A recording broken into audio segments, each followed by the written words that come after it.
سپاہی دین کی توحید آگہی کو سلام کیا، خدا نے بھی بندوں کی بندگی کو سلام، جہاں جہاں سے بھی جھولا گزر گیا تیرا، وہ راستہ ہے معزز اسی گلی کو سلام،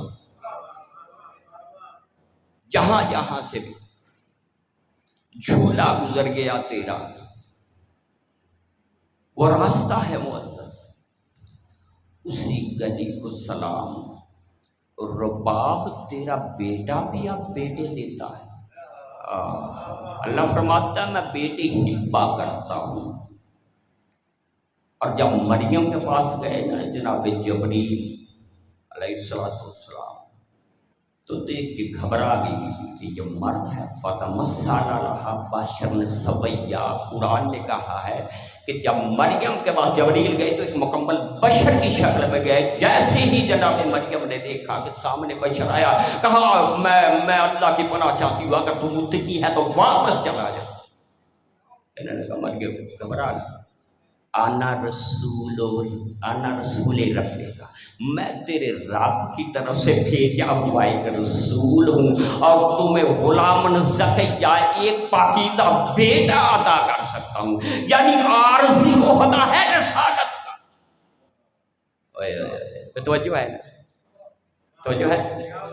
اچھا، سید الملائکہ ہیں جناب جبریل، لیکن آ کے کہہ رہے ہیں مریم میں تیرے رب کی طرف سے بھیجا ہوا ایک رسول ہوں۔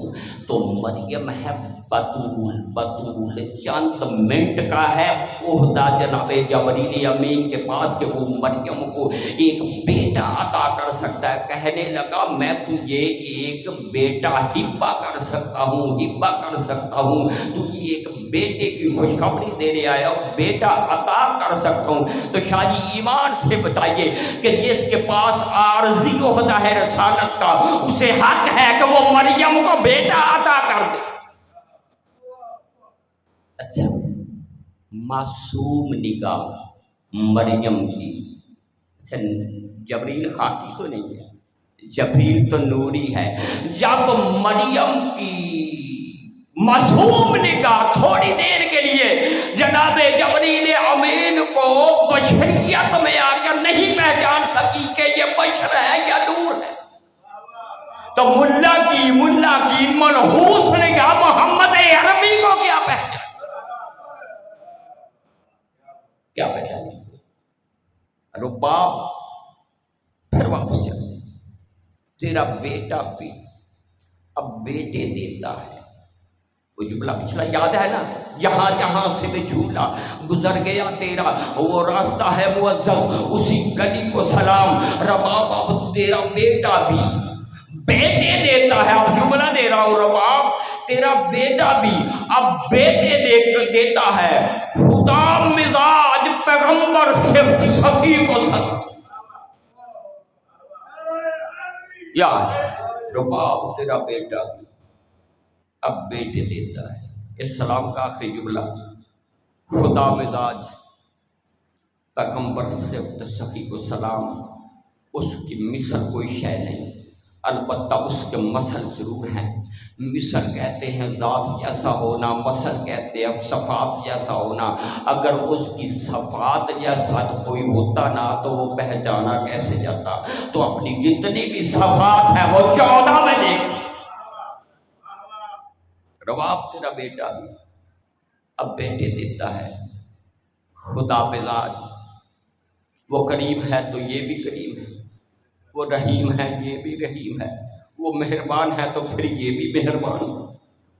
تیرا بیٹا بھی اب بیٹے دیتا ہے، خدا مزاج پیغمبر صفت سخی کو سلام۔ خدا مزاج پیغمبر صفت، توجہ ہونی چاہیے بھی، پیغمبر صفت سخی کو سلام۔ نجف کے شاہ نے کرب و بلا کے شاہ سے کہا، نجف کے شاہ نے کرب و بلا کے شاہ سے کہا، کیا کہا؟ حسین میں بھی علی ہوں پر تیرے علی کو سلام۔ صلوات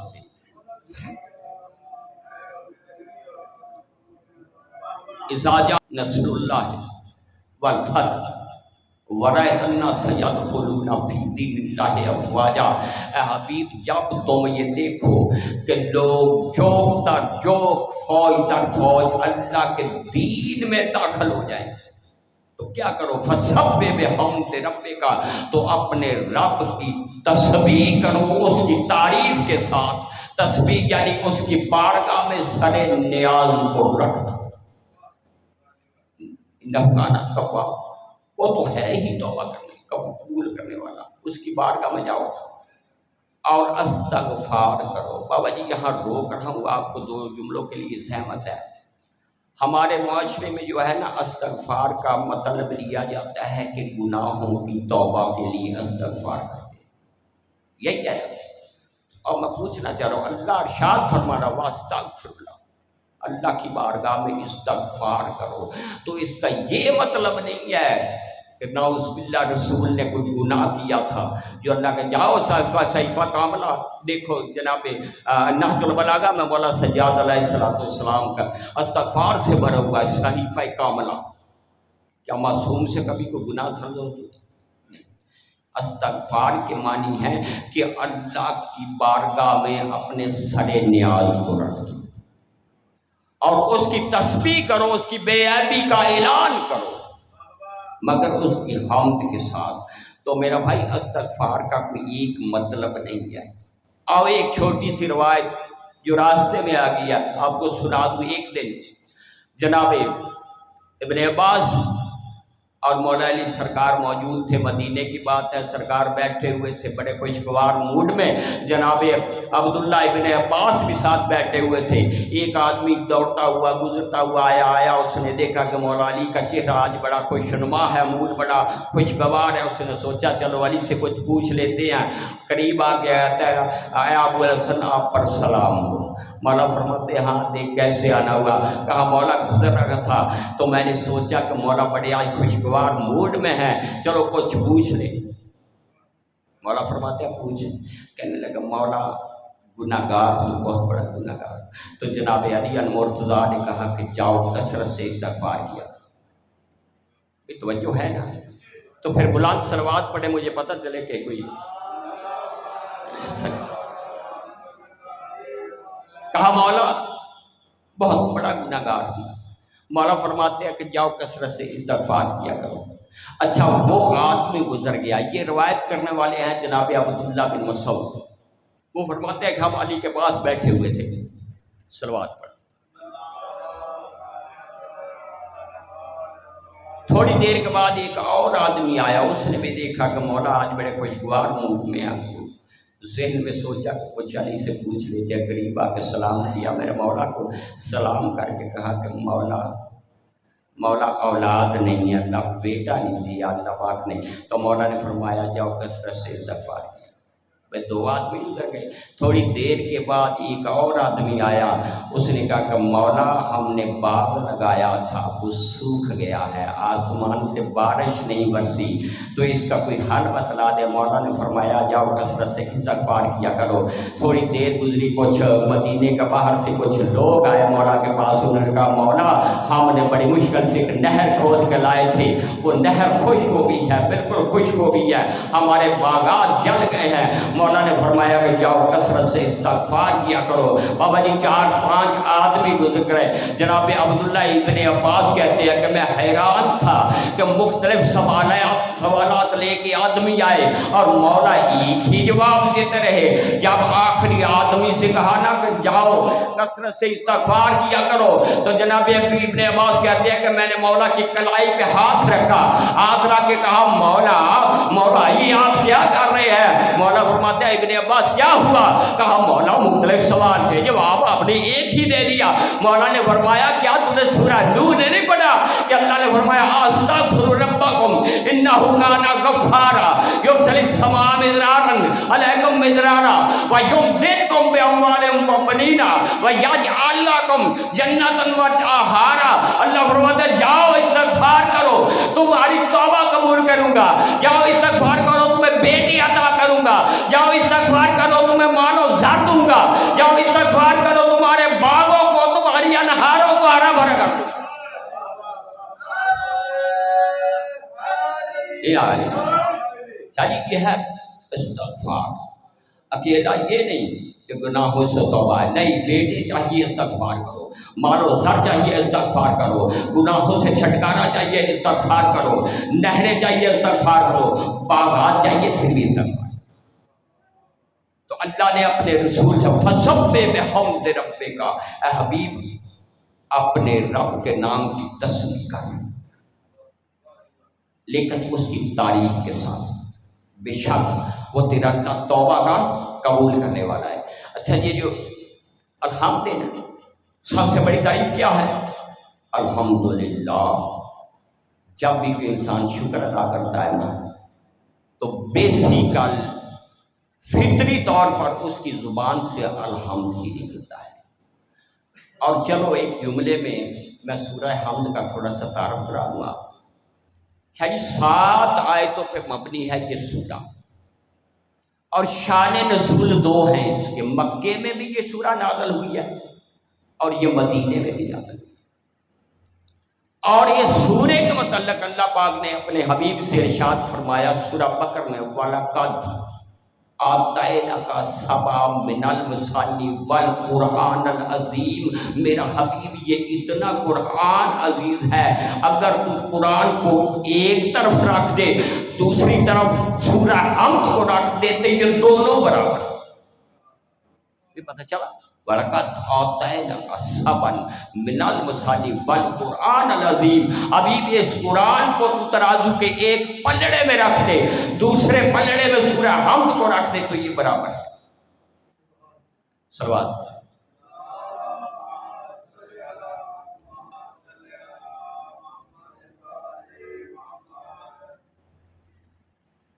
تو بات ہے دین اللہ کی کہ جب تم دیکھو کہ اللہ کے دین میں لوگ داخل ہو جائیں اس کی تعریف کرو.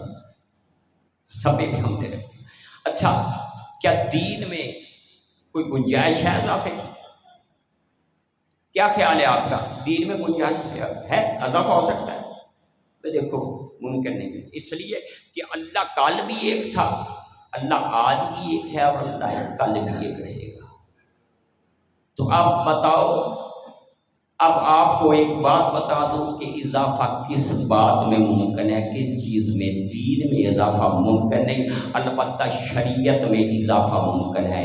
اس لیے کہ رسول نے پہلے دن کہا تھا کہ اللہ کو ایک مانو، اللہ کو ایک مان لیا. اب حکم آ گیا نماز پڑھو، نماز پڑھ لی. اب حکم آ گیا روزہ رکھو، روزہ بھی رکھ لیا.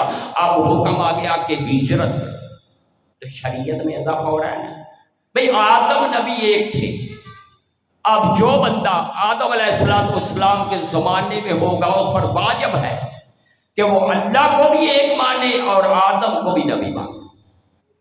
اب جو لوگ نوح علیہ السلام کے زمانے میں ہیں ان پر لازم ہے کہ وہ آدم کو بھی مانے، اللہ کو بھی مانے اور نوح کو بھی مانے. اور جو لوگ ابراہیم علیہ السلام کے زمانے میں ہیں ان پر واجب ہے کہ وہ ابراہیم کی کتاب پر بھی عمل کرے، ابراہیم کو بھی مانے، نوح کو بھی مانے، آدم کو بھی مانے. اسی طرح جو بندہ موسیٰ علیہ السلام کے زمانے میں ہے اس پر واجب ہے کہ توریت میں عمل کرے، موسیٰ کو مانے. جو بندہ عیسیٰ کے زمانے میں ہے اس پر لازم ہے کہ انجیل پہ عمل کرے اور عیسیٰ پہ ایمان لائے. اب جو بندہ رسول اللہ کے زمانے میں آ جائے تو ساری شریعتیں ختم ہو جائے گی، منسوخ ہو جائے گی. اب شریعت چلے گی تو اس بات چلے گی. تو بابا شریعت میں اضافہ ہو رہا ہے یا نہیں ہو رہا ہے نا؟ تو اضافہ دین میں ناممکن ہے. اضافہ ہوگا یا انبیاء کے ایمان میں یا کتابوں کے ایمان. تو یہ ہے شریعت کا ارتقا. اور اب ہے احکامات کا ارتقا. نبی نے پہلے دن آ کے کہا کہ اللہ کو ایک مانو، اللہ کو ایک مان لیا. اگر مر جاتے تو جنتی تھے. آدم کو ایک نبی مان کے مر جاتے تو جنتی تھے. نوح کو نبی مان کے مر جاتے تو شاہی پھر بھی جنتی تھے.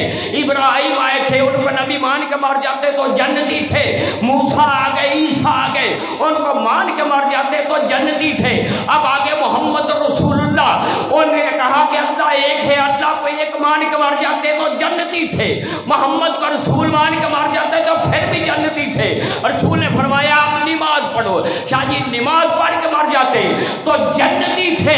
روزے کا حکم مر جاتے تو جنتی تھے، اب حکم آیا ہجرت کرو، بابا ہجرت کر کے مر جاتے تو پھر بھی جنتی تھے، لیکن شریعت کا ٹھہراؤ نہیں ہوا، حکم آیا اب جہاد کرو، اگر جہاد میں مر جاتے تو پھر بھی جنتی تھے، حج بھی کر لیا، عمرہ بھی کر لیا، نماز بھی پڑھ لی، ہجرت بھی کر گئی، لیکن اگر مر جاتے تو جنتی تھے۔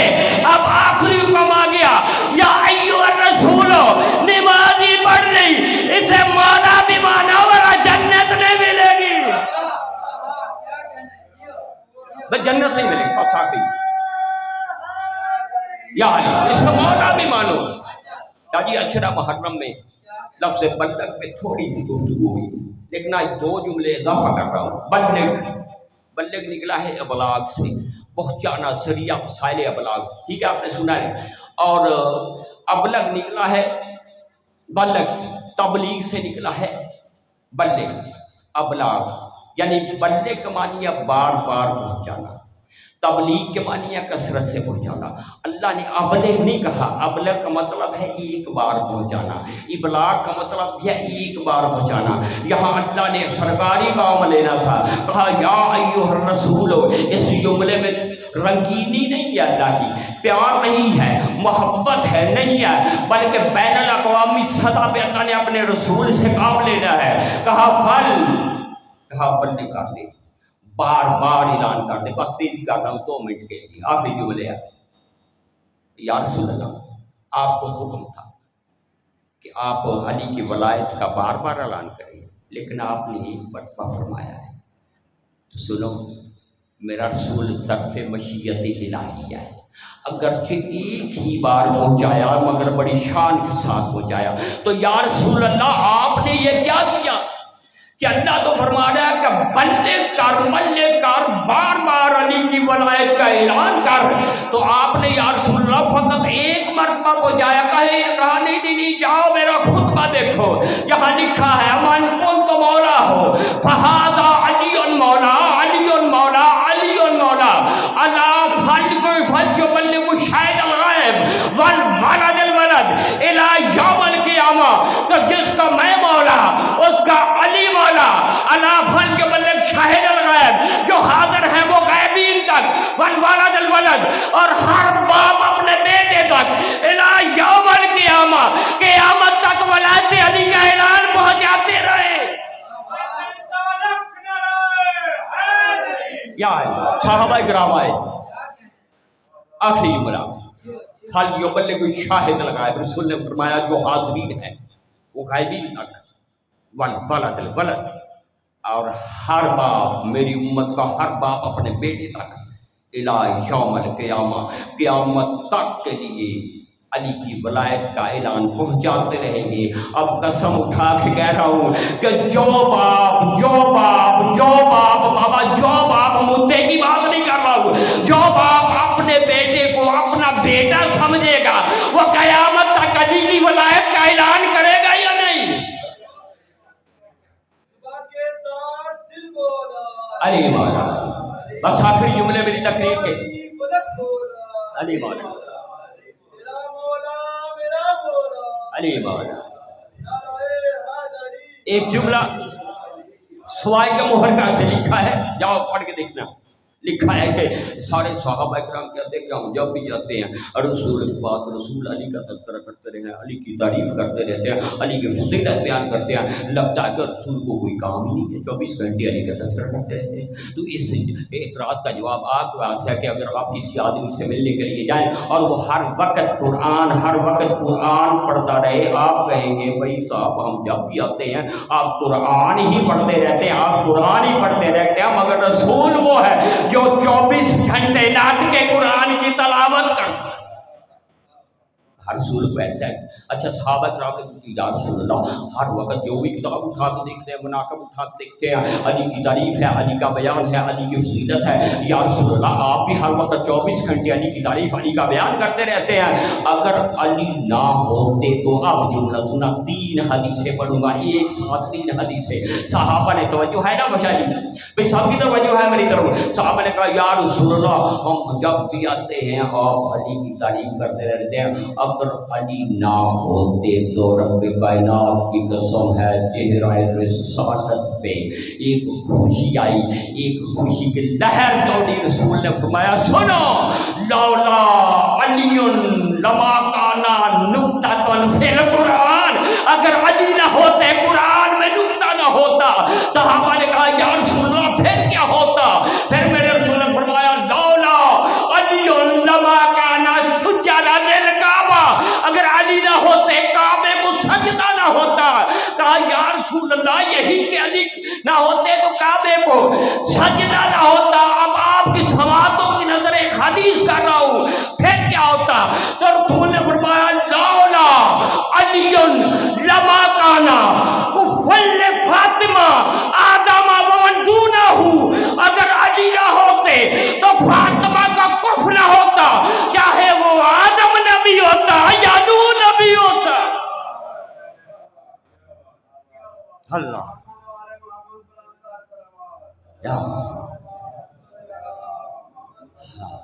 یہ وہ بیٹی ہے نبی کی جو عالمین نے، سارے مسلمانوں نے مل کے کہا ہے کہ نبی کی 4 بیٹیاں تھیں اور فاطمہ سب سے چھوٹی بیٹی ہے۔ تو اب شفیع کے لیے بھی ایک سوال کرتا ہے، مجھے علی کی 3 اور بیٹیاں، نبی کی 3 اور بیٹیاں ماننے پہ اعتراض نہیں ہے، ساری دنیا کی بیٹیاں بیٹے علی اور محمد کے بیٹیاں بیٹے ہیں، اعتراض نہیں ہے۔ مگر اب غیرت کا بھی مسئلہ ہے کہ اللہ نے فرمایا ہے بزبان رسالت کفل فاطمہ آدم ومن دونہ، کہ آدم نبی بھی ہو، نوح نبی بھی ہو، وہ فاطمہ سے سب سے چھوٹی بیٹی ایسی ہے کہ جیسے نہ آدم نکاح کر سکتا ہے نہ اولل العزم نوح نبی کو نکاح کر سکتا ہے۔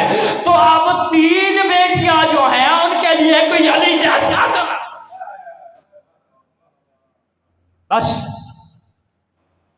سلام ہے میرا اس کے لیے۔ اللہ جس کی گردن میں توق، گلے میں لنگر، ہاتھوں میں ہتھ کڑیاں، پاؤں میں بیڑیاں۔ شاہ جی میں نے مقتل کی کتاب میں ایک جملہ پڑھا ہے کہ سجاد بازاروں میں، درباروں میں گیا، جہاں بھی اذان ہوتی تھی نا اسی وقت سجاد بھی کہتے تھے اللہ اکبر۔ ایک بازار میں اذان کا وقت ہوا، ادھر سے مؤذن نے کہا اللہ اکبر، رب کعبہ کی قسم ہے جو میں نے کتاب میں پڑھا ہے نا، جیسے مؤذن نے کہا نا اللہ اکبر، میرے بیمار غیرت والے غیرت مند امام کے دونوں ہاتھ رخساروں پہ آئے، کہا اللہ اکبر۔ سجاد نے قیام کیا، شمر نے دیکھا کہ سجاد نے نماز شروع کر دی ہے، کہا قافلے کو روانہ کرو۔ اس کے سپاہیوں نے کہا کہ سجاد نماز پڑھ رہا ہے، کہنے لگا مجھے کچھ نہیں پتا، بس قافلے کو روانہ کرو۔ رب کعبہ کی قسم میں نے کتاب میں پڑھا ہے کہ شمر کے حکم سے قافلہ روانہ ہوا، یہاں سجاد نے قیام کیا تھا، قیام یہاں، رکوع یہاں، سجدہ قیام کہیں، رکوع کہیں، سجدہ کہیں، سلام ہو مجھے اس چادر پر جو نوح کے نیزہ سے سیدہ کی ساری پہ اتاری گئی، سلام ہو میرا علی کی بیٹیوں پر جو بڑے بازاروں میں چادریں مانگتی ہیں۔ اور مسلمانوں، میرے نانا کا کلمہ پڑھنے والوں، میرا سربراہ نہ ہے، میں تمہارے نبی کی بیٹی ہوں، میں علی کی بیٹی ہوں، میں فاطمہ کی بیٹی ہوں۔ جناب سجاد سے کہا بیٹا سجاد ہمارے سر پہ چادر رہی، کہا بھوپی اماں بالوں کو آگے ڈال لو، بالوں کا پردہ بنا لو۔ کیا صاحب جب بالوں کا پردہ بنایا، کہا سجاد ہمارا چہرہ تو چھپ گیا مگر بال تو بنانا ہے۔ بندے ہوئے ہاتھوں نے میرے باپ بیمار امام نے مٹی اٹھائی، مزدورات میں سر ایام کرے